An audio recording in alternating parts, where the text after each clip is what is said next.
Oke, sekarang prekursor atau bahan dasar DNA yaitu DNTP, deoksynukleotida trifosfat atau singkat dengan DNTP. Tadi dari DATP, DTTP, DCTP, DGTP.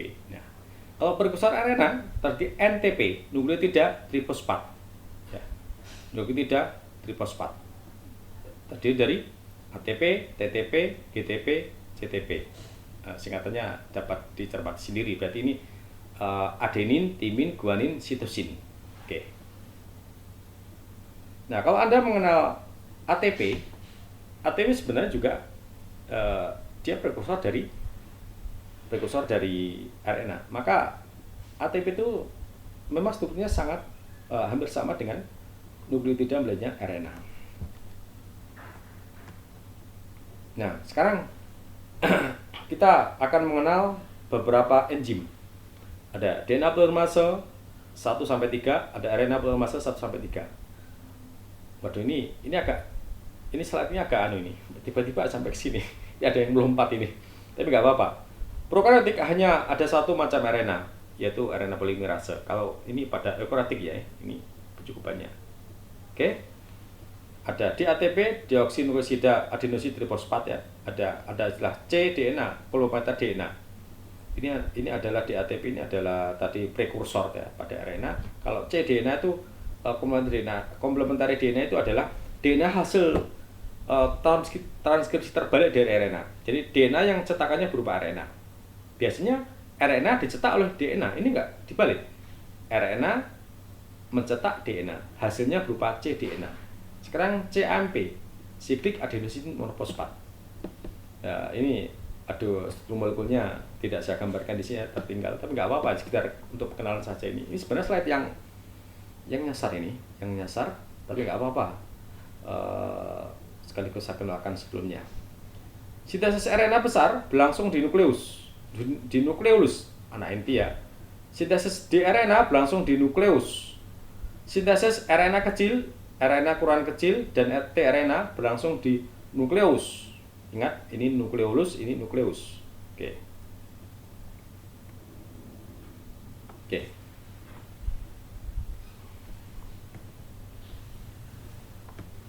Berikutnya adalah perlu dipahami bahwa DNA sama RNA itu ternyata macam-macam.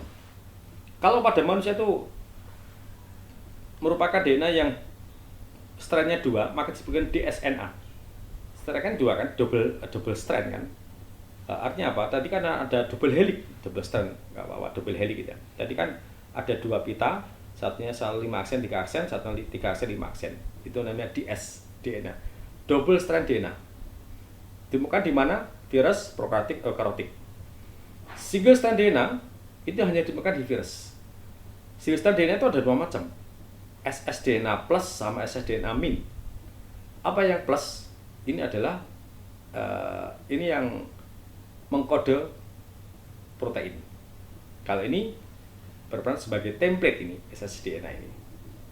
Nanti belum nyampe ya template, tapi nggak apa-apa, saya kenalkan dulu. RNA juga ada 2 macam, dsRNA sama ssRNA. Double strand RNA ditemukan di virus saja. Kalau ssRNA ada 2 macam, positif sama negatif. Ini yang positif ya virus eukaryotik, single strand RNA yang plus ini. Kalau RNA negatif itu adalah pada virus. Apa bedanya plus sama min? Nah, kalau ini plus ini dapat langsung ditranslasi menjadi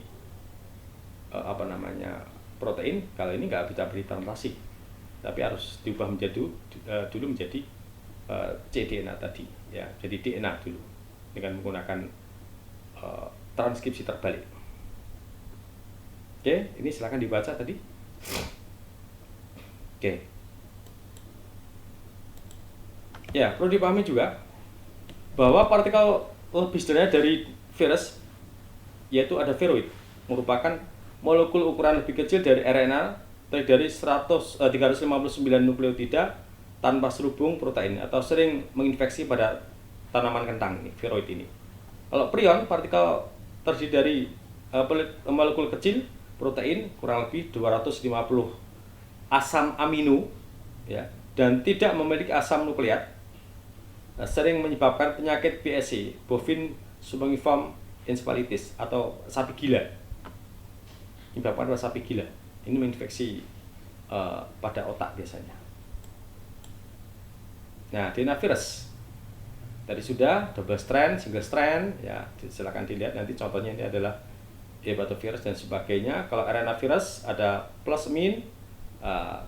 Kemudian ini bisa dibaca. Nah, ini sekarang COVID-19 ada termasuk RNA plus, RNA plus ya. Dia langsung dapat apa namanya, RNA dapat ditranslasi menjadi protein. Beberapa waktu lalu ada kakak kelas Anda tanya, Pak Narawi, kenapa untuk DNA virusnya, untuk mendeteksi virus, tidak saja deteksi menggunakan RNA-nya, padahal di RNA virus, tapi harus, kenapa dideteksi menggunakan DNA? Contoh swab. Swab itu apa sebenarnya? Swab itu deteksinya adalah yang deteksi keberadaan DNA. Nah, padahal COVID itu memiliki nggak punya DNA, RNA.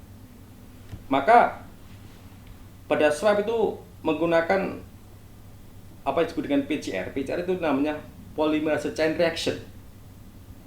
Nah, apa fungsi PCR? Itu untuk melipat gandakan DNA.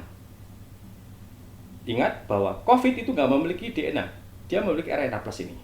Maka pada teknik swab itu, RNA itu digunakan untuk mencetak DNA dengan menggunakan enzim namanya reverse transkriptase atau enzim translator balik. RNA diubah menjadi DNA. Nah, DNA ini kemudian dilipat gandakan di di PCR, mesin PCR, di PCR, polymerase chain reaction itu menggunakan sebuah alat namanya thermal cycler, ya, thermal cycle. Ya, reaksi namanya PCR, polymerase chain reaction. Nah, sekarang Anda tahu fenomena COVID ya. Kenapa nggak deteksi RNA langsung? Kenapa DNA berubah menjadi DNA? Perlu dipahami bahwa mendeteksi RNA itu menggunakan teknik blotting yang jauh lebih mahal daripada DNA. Maka sebenarnya bisa saja menggunakan RNA deteksi, tetapi membutuhkan biaya yang lebih mahal, ya, biaya yang lebih mahal. Kemudian kalau ini menggunakan yang deteksi DNA itu biayanya lebih ringan dan lebih singkat lagi. Tapi lebih singkat biasanya juga membutuhkan waktu lama, minimal 1 minggu ya. Selama ini saya banyak berkecimpung di biologi molekuler. Saya 2 tahun satuan sama saya banyak meneliti di bidang biologi molekuler terutama DNA ya. Betapa saya merasakan bahwa proses untuk mendeteksi swab atau PCR itu yang butuh ketelitian yang sangat akurat dan biayanya sangat mahal. Makanya swab kenapa minimal 1 juta harganya, itu relatif lebih murah ya, lebih murah karena mungkin di cover oleh pemerintah. Tapi kalau pengalaman saya di lab memang cukup mahal. Apa yang mahal saatnya ada namanya kit senyawa ya, bahan kimia yang digunakan untuk memperoleh DNA tadi ya. Cukup kompleks. Oke, berikutnya. Nah, ini contoh beberapa spesies ya virus ya yang ini bukan spesies virus ya. Ini kelompok family virus ya.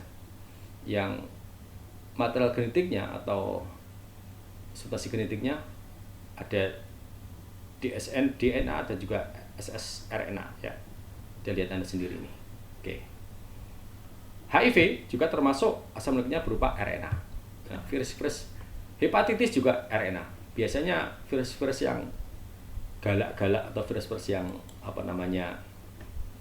cukup berbahaya itu kebanyakan itu kelompok retrovirus, yaitu virus yang asal nukleiknya berupa RNA. Maka sampai saya sampaikan bahwa gen tidak mesti DNA. Gen bisa berupa RNA. Gen berupa RNA ini hanya ditemukan pada virus saja. Selain virus, gen pasti berupa DNA. Tapi pada virus kita temukan gennya berupa ada yang DNA. Contoh kelompok adenovirus, ya, virus yang asal nukleiknya berupa DNA. Tapi kalau kelompok retrovirus, gennya pasti berupa RNA. Oke.